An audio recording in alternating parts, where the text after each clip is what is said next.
March 20, 2014. A Silicon Valley boardroom buzzed with the sound of champagne glasses clinking as Elizabeth Holmes, the 19-year-old founder of Theranos, announced that her company's blood testing device could run a full panel of 240 tests with just a single finger prick.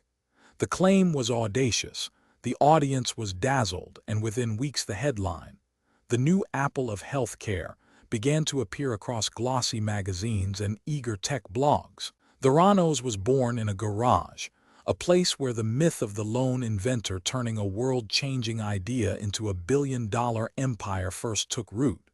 Holmes, a Stanford dropout with a black turtleneck and a charismatic, almost hypnotic presence, painted a vision of democratized healthcare, cheap, fast, and accessible to anyone, anywhere.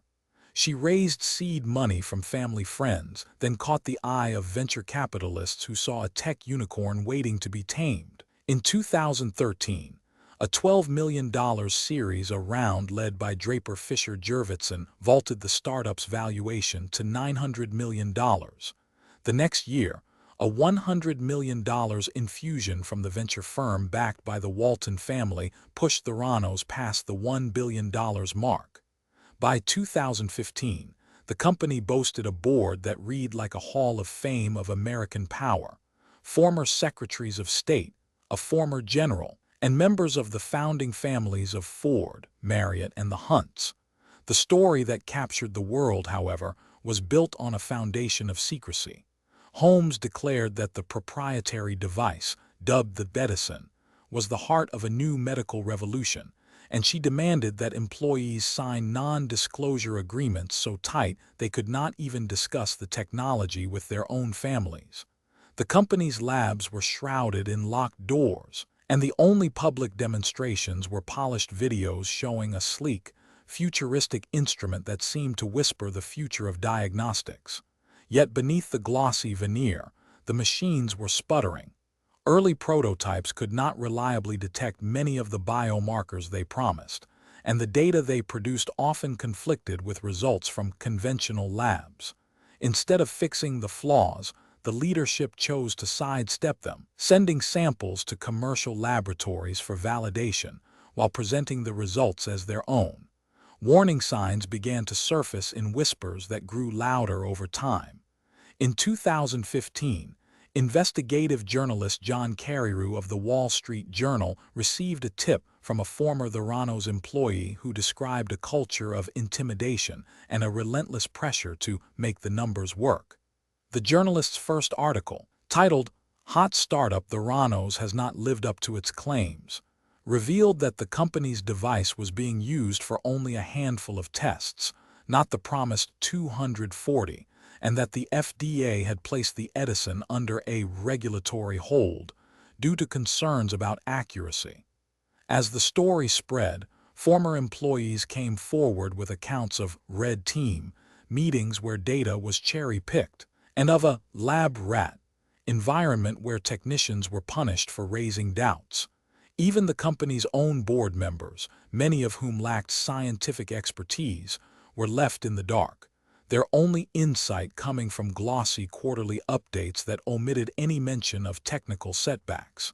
The collapse accelerated when regulators and partners finally pulled the rug from under Theranos. In July 2016, the Centers for Medicare and Medicaid Services, CMS, revoked the company's license to operate a lab in California and banned Holmes from owning or operating a lab for 2 years. The U.S. Securities and Exchange Commission, SEC, filed a civil fraud lawsuit in March 2018, accusing Holmes and former President Ramesh Sunny Balwani of raising more than $700 million through an elaborate scheme of deception. The court filings laid bare internal emails where engineers confessed that the Edison could not produce reliable results, and where senior executives ordered quick fixes that only masked the underlying failures. By the time the trial began later that year, Theranos had shed its offices, its staff, and its remaining investors, leaving behind a mountain of unanswered questions and a tarnished reputation that still haunts the biotech community. The aftermath rippled far beyond the walls of the former startup. Investors who had poured money into the dream faced massive write-offs, and the high-profile venture capital firms that had championed Theranos were forced to confront their own due diligence failures. The episode sparked a broader conversation about the culture of fake it till you make it in Silicon Valley, especially when it intersects with patient safety. Lawmakers called for stricter oversight of health tech companies, arguing that the promise of rapid innovation could not excuse the omission of rigorous clinical validation.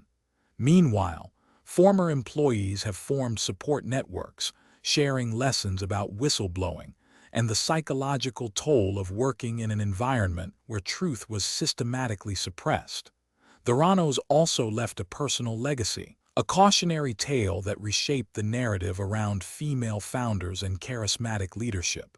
Elizabeth Holmes, once idolized as a visionary, now serves as a stark reminder that charisma alone cannot replace empirical evidence.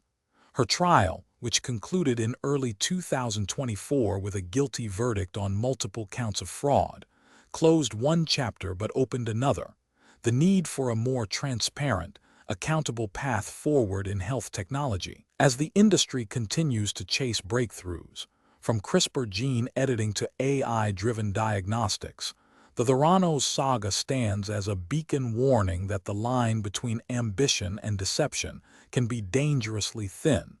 Subscribe to The Collapse for more stories like this.